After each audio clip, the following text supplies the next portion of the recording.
शिवा आज सेवा जनशक्ती पार्टीच्या वतीनं नांदेड लोकसभेची निवडणूक आम्ही लढवणार आहोत अशी घोषणा मी आपल्या माध्यमातून या ठिकाणी करतो आहे।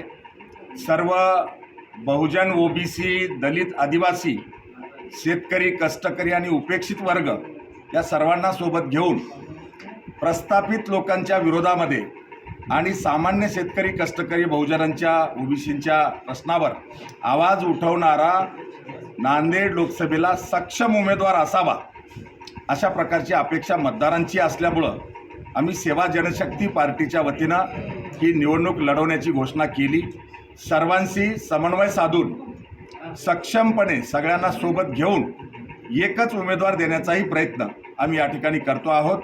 कारण भारतीय जनता पार्टीने जो लोकांना पसंत नसलेला चेहरा जाहीर केला आहे आणि त्यांच्या पक्षामध्ये सुद्धा भाजपमध्ये 3 भाजप आहेत, एक निष्ठावंताची भाजप, एक प्रताप चिखलीकराची भाजप आणि एक अशोकराव चव्हाणांची भाजप।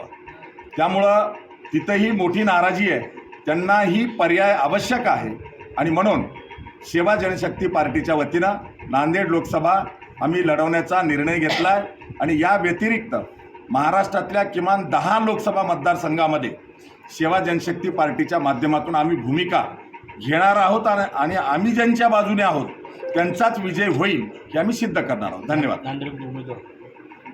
सेवा जनशक्ती पार्टीचा उमेदवार प्राध्यापक मनोहर धोंडे।